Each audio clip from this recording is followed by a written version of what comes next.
지엄마 책임지기 싫어. 가위바위보 하는 자식놈들. 혼자 마트에서 일하며 3남매 키우고 큰아들 결혼할 때 제 살던 집까지 처분해서 집값을 보태주었습니다. 나중에 엄마 무조건 모실게. 나 말했던 아들 말만 믿고 제 명의가 아닌 아들 이름으로 계약해준 게 화근이었습니다. 최근 제 몸이 좀 안 좋아지자 자식들이 거실에 모여 나누는 대화가 문틈으로 들려왔습니다. 큰형이 집 받았으니까 당연히 큰형이 모셔야지. 우린 방도 없어. 큰아들이 인상을 쓰며 말하더군요. 나도 대출 갚느라 힘들어. 그냥 다 같이 돈 모아서 요양원에 모시자. 그게 엄마한테도 편해. 옆에서 큰 며느리는 어머니 오시면 나 직장 못 다녀 라며 거들었고 지들끼리 순번을 정하겠다며 가위바위보를 하기 시작했습니다. 평생을 바쳐 키운 자식들에게 제가 그저 치워버리고 싶은 짐짝이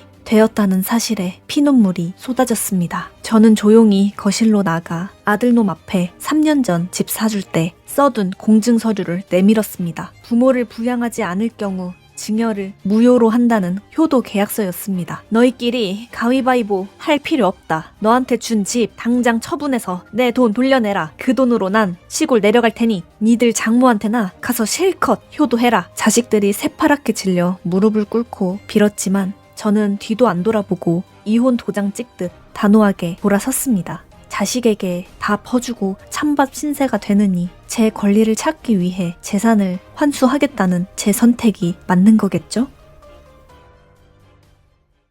반찬 주려고 아들 집 도어락 눌렀는데 바뀐 집 비밀번호.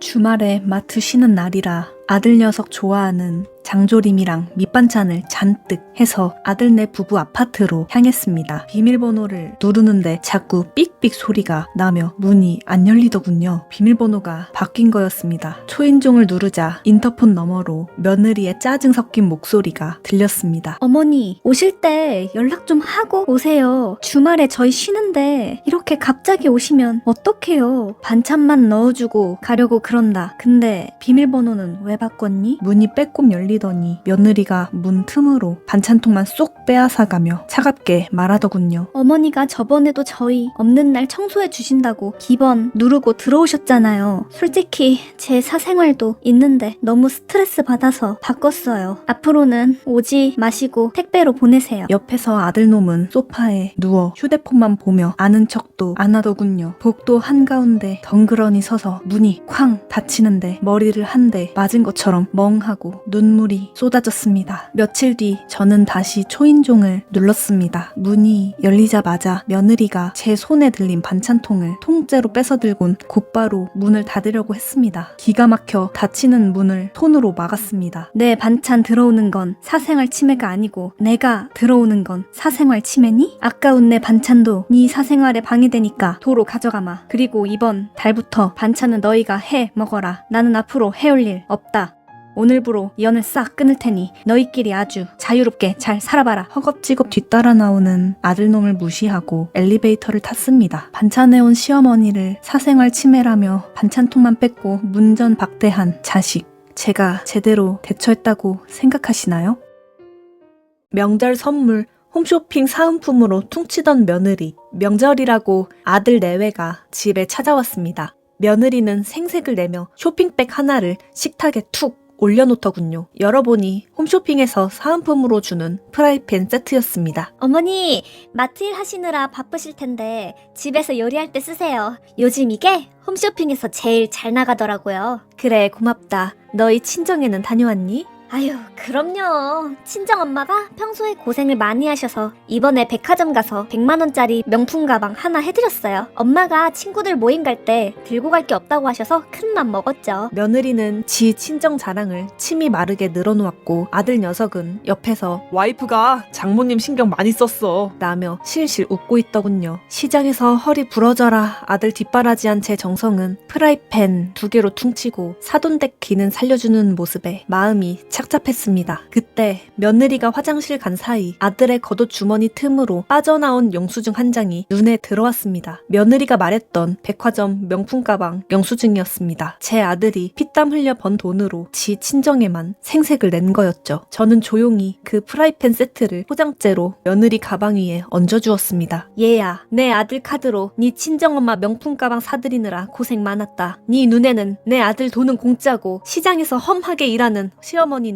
사은품이나 받으면 되는 사람으로 보였나 보구나. 선물은 도로 가져갔고 내 자식 돈 아까울 줄 모르는 사람한테는 내 돈도 단 1원도 줄 필요 없겠구나. 이번 주말에 네 친정 식구들 모시고 가기로 했다던 그 양평 콘도 회원권 그거 내 이름으로 예약해둔 거 취소할 거다. 내 아들 돈으로 지 친정 생색 내느라 바쁜데 시엄마 콘도 회원권까지 쓰는 건 양심에 찔리지 않니? 오늘은 얼굴 보기 싫구나. 이만 돌아들 가거라. 허겁지겁 변명하는 아들 내외를 두고 저는 안방문을 잠가버렸습니다. 화가 나서 한 말이었지만 돌아서고 나니 그래도 자식들인데 너무 매정했던 건 아닌지 계속 마음에 걸립니다. 제가 잘한 걸까요?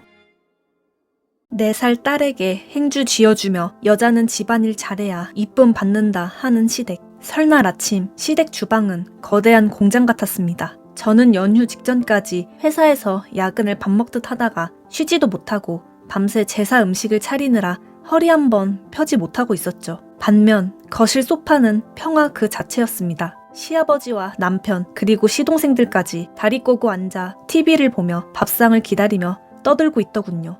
그때 거실에서 시누이와 남편의 자지러지는 웃음소리가 들렸습니다. 올케, 이것 좀 봐요. 우리 애서 벌써 시집가도 되겠네. 고개를 돌려 거실을 본 순간 제 심장이 덜컥 내려앉았습니다. 이제 고작 4살 된 제 딸아이 손에 더러운 기름때가 묻은 행주가 쥐어져 있더군요. 아이는 뭘 모른 채 고사리 같은 손으로 낑낑대며 식탁을 닦고 있었고 시댁 식구들은 그 모습을 보며 박수를 치고 있었습니다. 시어머니는 한술 더 뜨시며 아이의 머리를 쓰다듬더군요. 그래, 이게 산교육이지. 여자는 자고로 집안일을 야무지게 잘해야 나중에 시집가서 남편한테 이쁨을 받는단다. 우리 애서 내도 잘하겠네? 회사에서 온갖 스트레스 받아가며 남편이랑 똑같이 일하고 왔는데 지들 손은 까딱하기 싫어서 4살짜리 아기에게 행주를 쥐어주고 여자는 남자에게 이쁨 받기 위해 집안일을 배워야 한다는 그 해묵은 소리를 짓거리는 모습에 온몸의 피가 거꾸로 솟았습니다. 평생을 기 못 펴고 시댁 무수리로 살아온 제 삶이 제 딸에게 그대로 대물림 되는 것 같아 소름이 끼쳤습니다. 저는 들고 있던 뒤집개를 바닥에 쾅 내던지며 거실로 성큼성큼 걸어갔습니다. 지금 다들 제정신이세요? 4살짜리 애한테 뭘 시키고 무슨 소리를 하시는 거냐고요. 시어머니가 깜짝 놀라 얘가 명절 아침부터 왜 소리를 지르고 난리냐? 며 인상을 썼고 남편 놈은 애가 귀여워서 장난 좀 친 걸로 왜 회사 일 스트레스를 여기서 풀어? 하고 오히려 저를 타박했습니다. 장난? 당신 눈엔 이게 장난으로 보여? 내 딸은 니들 시중드는 무수리로 안 키워. 저는 울먹이는 예서의 손에서 행주를 빼서 남편 얼굴에 던져버린 뒤 아이를 품에 꼭 안고 그 지옥 같은 시댁문을 박차고 뛰어나왔습니다. 뒤에서 남편이 소리치며 따라왔지만 뒤도 안 돌아보고 택시에 올라탔습니다. 이제 고작 4살 된 딸에게 캐캐묵은 가치관을 심어주고 아이에게 할 말 못할 말 구분 못하던 집구석을 명절 아침에 다 엎어버리고 나온 제 행동이 잘못된 건가요?